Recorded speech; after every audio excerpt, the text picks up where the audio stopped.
Hi everyone, and welcome to the start of the Booktube Prize vlog part 3. My name is Jenny. Welcome to my channel. So I'm sure this will likely be the most watched video of this set of 3, but if you have been watching the previous 2 vlogs, welcome to part 3, the grand finale. So this will be a prediction for what I believe will advance to the semifinals, as I thought that would be a fun activity, as well as my final rankings for the Booktube Prize 2020 quarterfinals round of fiction group D. So I'm not talking about any of my in-depth thoughts. I'm only giving my star ratings and my overall ranking for the 6 books that I read. You can find all of my in-depth thoughts in the 2 previous vlogs. So I just wanted to introduce this clip. It's the 25th of May right now, and it's the 25th of May in the previous clip where I talk about my rankings and my predictions. So the predictions are perhaps incredibly inaccurate, or maybe I'm a genius. We'll have to see. But yeah, I just wanted to introduce this final part of the vlog and encourage you to check out the other vlogs or check out any other videos on my channel that might interest you if the Booktube Prize has brought you here. So enjoy watching. I wanted to talk about the other books in the quarterfinals right now because Robert sent an email a couple days ago about participating in the semifinals, and I was questioning it because, as you may have guessed from the rest of this vlog, some of these books were kind of duds for me, so I didn't really want to relive that experience. However, then I took a look at the rest of the books that are in the quarterfinals right now and realized that all of the books that were in the Booktube Prize that I didn't want to read just happened to end up in my group D. So actually the other ones I'm more inclined to read books from, no matter who ends up winning and advancing from those other groups. So I decided to participate in the semifinals, and I will be doing another vlog style video like this talking about those books and my experience with them. So hopefully I get picked. I'm not 100% sure if I'm officially signed up to do it or if I might be put on standby or anything like that. So I'll keep you updated as to that. But since I was looking at the books in the quarterfinal round, I decided to make some predictions as to what I think might make it to the semifinal round. Now, I've only read 4 of the books that are outside of my group that are in the quarterfinals right now, and I'm in the middle of, I've read about 75 pages of The Dutch House by Ann Patchett, which is also in the quarterfinal round. So this is pretty much going to be based purely on what I've heard other booktubers talking about, as well as the overall vibe on Goodreads and the average Goodreads rating. So it's not really based on anything. This is purely just kind of a fun time for me. So I just wanted to kind of go over what I think will be making it, and then obviously we will all know whether I was right or not at the end of this round on the 31st, I think is when Robert puts up the semifinal advancement video. So let's just get started. So I determined kind of books I thought were definitely gonna make it. I'd be very surprised to see it, versus books that I kind of was iffy. There's some books that I think are more iffy than others. But starting with Group A, which actually coincidentally has the Dutch House in it, the Dutch House is definitely the one that I think from this group I would be most shocked not to see. So I kind of ranked it as my number 1 for Group A. This has the highest average rating on Goodreads of this group. I've seen most people really enjoy this one, especially people that I know are reading for the Booktube Prize. And Ann Patchett I think is just well beloved that I would be surprised to see this not in the semifinals. Next from that group, I decided that 10 minutes 38 seconds in This Strange World by Alicia Falk is probably going to be the next runner-up. It has the 2nd highest average Goodreads rating, although I have heard some mixed reviews about this one from people who I know read for the Booktube Prize. So I'll be intrigued to see that one, but that one kind of felt like the most sure of the other 5 that are in the group. And then the other 4 are a pretty mixed bag. I really don't think it's going to be Lost Children Archive because I've seen too many mixed reviews about that one. I kind of doubt it will be Patsy, but it could be. And then that leaves Frankenstein and On Earth We're Briefly Gorgeous. I said it's probably going to be On Earth We're Briefly Gorgeous. That does have the 3rd highest average Goodreads rating, but then again, I don't really know. I think the first 2 I said, 10 minutes 38 seconds and the Dutch House, I'd be pretty surprised to not see either of them, or not see both of them together. But the 4th or the 3rd one to advance from Group A, I'm kind of up in the air about. Then moving on to Group B, we also have a solid front runner for me and from what I've seen, which is Boy Swallows Universe. This one is, I believe, the highest rated book of the entire quarterfinals right now, with the exception of maybe Girl, Woman, Other, but I'd have to double check that. I've seen every person read this just absolutely love it. Would be very, very surprised if it does not make it through the round. And then this is a really powerhouse grouping, and in addition to Boy Swallows Universe, if these books had been spread out to other groups, I think several of them would have made it to the semifinals as opposed to just like 3 of them. So I'll be very intrigued to see some of the like vlogs of this group, because I feel like it'll be a really hard one to judge. This one also has 2 books that I've read, which are The Night Tiger, which I probably don't think is going to make it. It reads a little commercially, and there were some kind of issues with it that I had that I don't think would mean that it's the strongest one of the group. And then additionally, there's The Far Field, which I absolutely loved. I think other people found it a bit mixed, but I actually have included this one in one that makes it to the semifinals. So Boy Swallows Universe and The Far Field, I think, are both going to make it from this group. And then, I don't know, it's a really tough decision between the other 3. I think A Single Thread I've heard really good things about, as well as The Other Americans. However, I think Lanny by Max Porter is going to be the 3rd one to come out of this grouping. It has the 2nd highest Goodreads rating of this group, and I've just heard a lot of really positive buzz about that one. So my predictions for Group B are Boy Swallows Universe, The Far Field, and Lanny by Max Porter. And then for Group C, we have another one that I believe is a frontrunner, and then all the rest are a bit jumbled for me. So the frontrunner is definitely going to be The Nickel Boys by Colson Whitehead. I would be very surprised to not see this one move to the semifinals. It won the Pulitzer Prize during this quarterfinal rounds, which I feel like says something about it. I have heard some kind of mixed reviews, mainly just about its intensity and how harrowing and disturbing the narrative is. But I think it's so important, and Colson Whitehead is just such an important voice in like American literature right now that I would be very surprised to see him not included in the semifinals. And then the other 2 spaces are kind of up for grabs for me between 4 different books.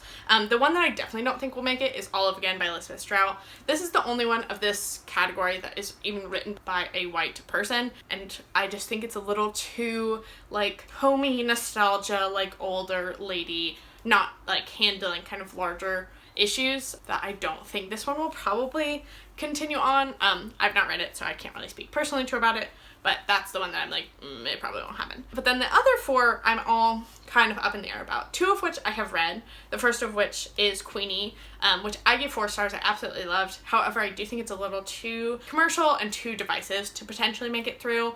So this one I said probably not. The other one I read is A Woman Is No Man by Tough Room. This one I really didn't like, but it has a very high rating on Goodreads and has been very well received, so I would not be surprised to see it, although I would be kind of personally disappointed just because I found that it, like, while Tough Room is a Palestinian American woman, and obviously she's speaking from her own experiences or her family's experiences, it read to me very much a kind of reinforcement of typical, stereotypical American ideas of what Muslim, Arab, Palestinian families are like, and I didn't really appreciate the kind of lack of nuance and complexity to any of the characters. I felt like they all kind of were the same thing, and they all kind of could be attributed to stereotypes that white people have of Muslim and Arab people in America, which I didn't really think was great. So there's that one, but again, not be surprised if that one made it through. And then the other 2, the Red at the Bone and Beekeeper of Aleppo, I could see either of these potentially going. I would be pretty surprised not to see the Beekeeper of Aleppo. I've heard really good things about this one. It's rated really highly on Goodreads, not heard that many negative reviews, so that one's probably like solidly a 2nd pick.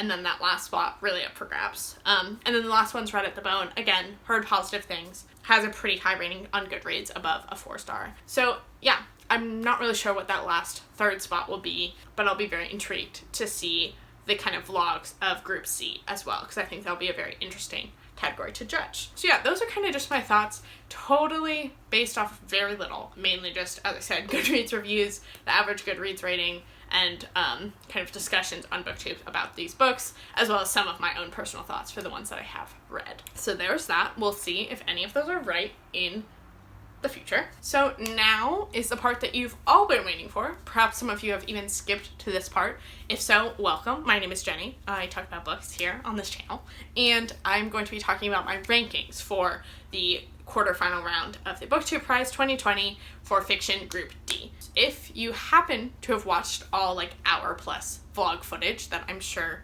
will be the final cut version of this.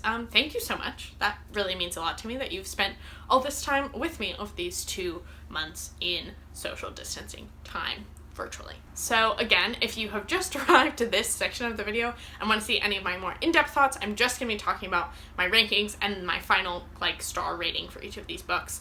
But if you want to hear in-depth thoughts, I will put a timestamp to the start of each of my reviews. So here we have it. In 6th place, we have A Duck's Newburyport by Lucy Ellmann. This one I gave 1 star. It was not the book for me. Had I not been required by kind of ethical judging means to DNF this book, I absolutely would have, and I think my views of it would have been more positive had I done that, but I got through it to the end and I gave it 1 star. So there you have it. Next, in 5th place, we have Middle England by Jonathan Coe. I gave this one 2.75 stars. I literally just talked about it. 5th place it is. Next, in 4th place, this is where things get a little tricky, as it was very apparent to me that I had a solid number 1, a solid number 2, and then by the end I had a solid number 5 and a solid number 6, but 3 and 4 are very murky for me, and it ended up coming down to some ideas and reflection on what the Booktube prize is looking for, as well as some personal taste stuff, which I wish it couldn't, but these books to me were so different and were doing such different things that personal taste just kind of had to come into account, unfortunately.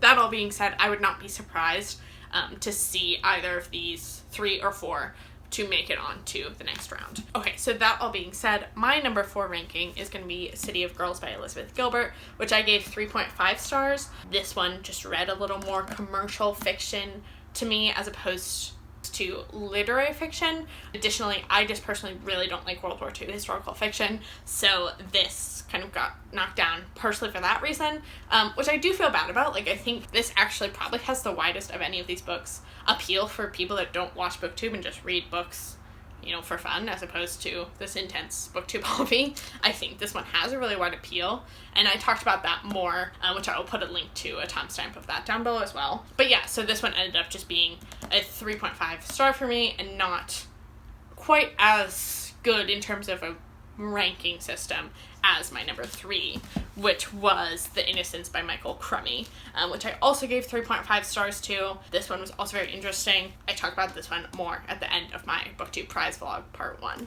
And then number 2, we have Women Talking by Miriam Toews. This was a solid 4 star for me. And the further away I am from reading this, from this reading experience, the more I think about this book and how it impacted me and made me think, which I really appreciate. So solidly number 2. And then, as it is probably little surprise, my number 1 is Girl, Woman, Other by Bernardine Evaristo. This was 5 stars for me, probably going to be a favorite of the year. I absolutely loved it. I think it deserved to win the Man Booker all by itself, and potentially I could definitely see this winning the women's prize, as I think it is adding something that's really important to what I understand of British literature today. And yeah, I really want to read some of Bernardine Evaristo's backlist. Very excited about this one. So nuanced, so complex, characters are so well drawn, just all around so good. And now I also wanted to mention that I did actually make a prediction before I'd read any of these books. As you can see, I just love predictions, I guess, of which ones, how I would end up ranking these books, and I actually got my predictions all right, except that I swapped these 2, which I'm very impressed with myself for knowing my own reading taste, or perhaps I totally jinxed myself and just had that subconsciously in my mind, in the back of my mind the whole time. I don't really know, but I am impressed with myself for being able to correctly guess pretty much the way that I would finally rank these books.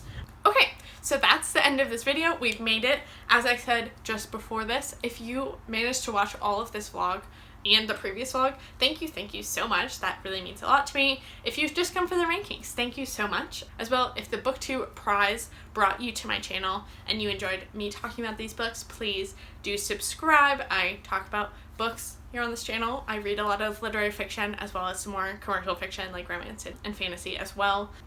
I also read a lot of nonfiction. Just want to put that out there. Additionally, please leave a comment with any of your thoughts about any of these books or my final rankings, as well as if you managed to actually watch all of this footage. And yeah, I think that is it for now. Thank you so much for watching, and I will see you next time.